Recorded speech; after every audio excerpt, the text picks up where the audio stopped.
Hi, my name is Gibson, and I'm the creator of the Personal Development School. This is your daily breakthrough video. And in this video, I want to talk to you about 7 symptoms of emotional abuse that can make it difficult to recognize. And what I often find is it's very common for people to go through different emotionally abusive dynamics and not recognize that this is actually something that's taking place. And sometimes we recognize a little bit long after the fact, and there tend to be some really key reasons why, and some things that you can extract from these reasons that are also really powerful and important to look out for. Now, if you ever see yourself in a dynamic like this, remember, this can exist in the workplace, this can exist in many different arenas of life. It's not always just a romantic relationship. Something that's very valuable to be able to do is to work on setting boundaries so you can remove yourself from unhealthy dynamics. And usually there tends to be a really important healing step is to be able to empower ourselves when setting boundaries. We have a 7-day free trial so that you can check out our boundaries course by clicking the link in the description box below. And you'll be able to get through that entire course within 7 days if you put some time into working through it. And it's a really supportive resource for you to be able to audit your boundaries in the 7 areas of life, to really understand why we can fear setting boundaries and how to reprogram those fears. And then to work on actually articulating the boundaries and communicating them themselves. So please check it out if that's a resource you need. Again, link in the description box below. And one of the first things that can be really clear when it comes to emotionally abusive dynamics is, and by the way, like if you see one of these things, I wouldn't necessarily be thinking that this means there's an abuser per se. But what I would be really clear about, so our first one here is that this person will guilt you into things. Guilt, does that mean that, the person that you're dating, for example, if they guilt tripped you about something, is an abusive person? No, but this is an unhealthy dynamic. And when this is combined with multiple other things, we can really fast track on the trajectory towards emotional abuse. So just wanted to be really clear about that as well. So number one, you get guilted into things often. And, usually somebody is guilting when they're trying to get their needs met, but aren't able to communicate in a healthy way. And if that's something that's constantly taking place, this, when combined with a bunch of other of these different dynamics, can make it hard to realize that there's an emotionally abusive dynamic at play, because we get so worried about we're being the bad person, we're in the wrong, we feel guilty. And so that makes us want to fix or solve for the problem. But sometimes there's a self-abandonment of our own boundaries, our own needs, our own interests in a situation that can take place. Rather than seeing from both sides and making healthy compromises, there's sort of an inherent pressuring that comes with guilt in and of itself.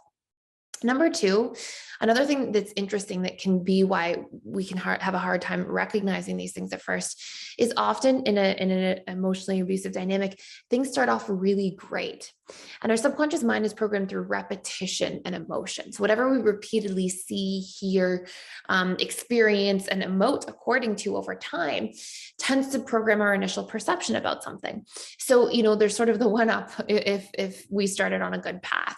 And so we can often see in an emotionally abusive dynamic, something starts off really great where you feel supported, cared for.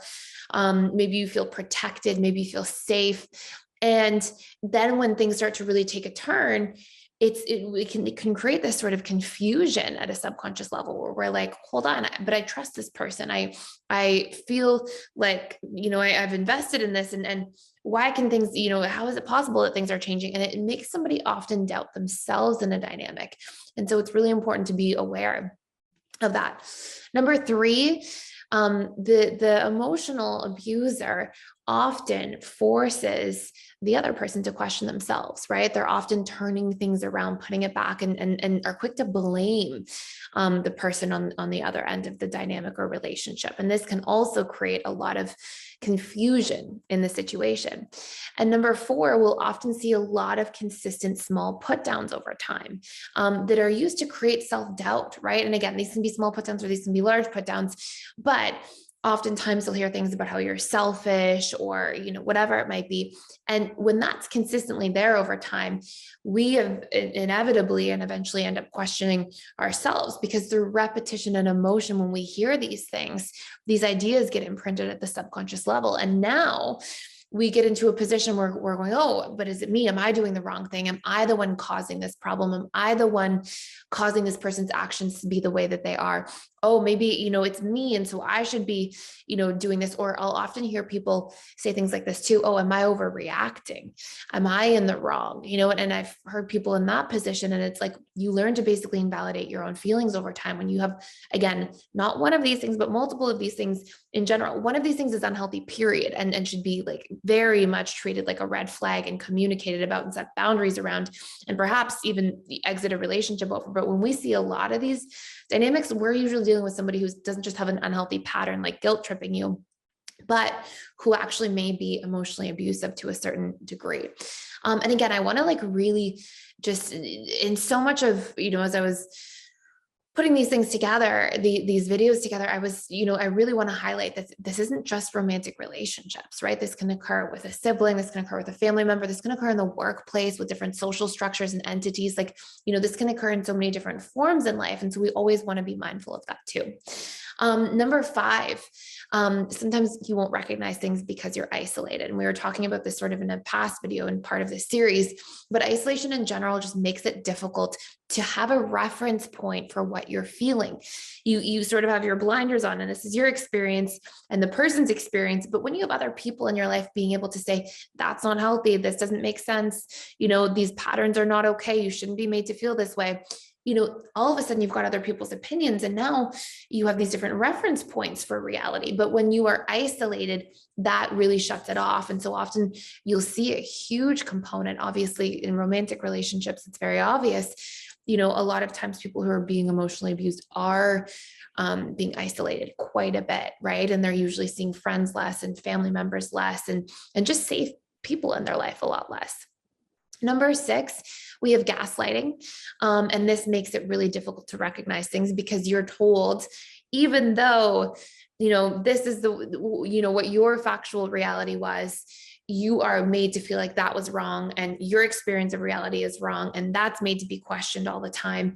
And especially if you put this person on a pedestal that you're in a relationship with, let's say, for example, it's an authority figure in the workplace, or especially if it's somebody you look up to in a romantic relationship, often you subordinate your opinion and you think, oh, maybe, maybe I'm wrong. And it really wears away at self-trust.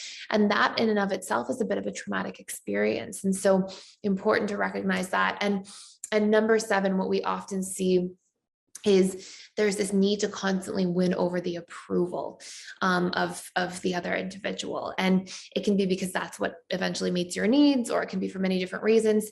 But sometimes you can be so focused in sort of like the hamster wheel of winning the person's approval that we forget to just take a step back and be like, hold on a second, what am I experiencing as a person right now? How is this situation making me feel? Let me tune into like my gut, my experience here, and really put a focus on that and really put attention towards that. And so it's very valuable to be able to step out of that hamster wheel, really take a look at like what your own emotional experience is, and to try to pay more attention to tuning back into your own emotions, your own needs, your own intuition about things, and be able to sort of reset from there. So anyways, I hope this all makes sense. Wanted to put some resources together. We have a lot of questions coming up about this in general on this channel, people who reach out to us online, all sorts of things. So just wanted to put some ongoing resources probably throughout the month of December and January on this sort of stuff. So anyways, I hope this is helpful. Thank you so much for watching.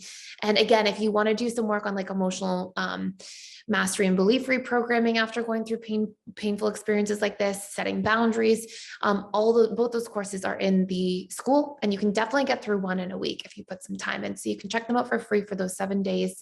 I hope you enjoy. Thank you for being here and for watching. Please like, share, and subscribe if you haven't already, and I will see you in the next video.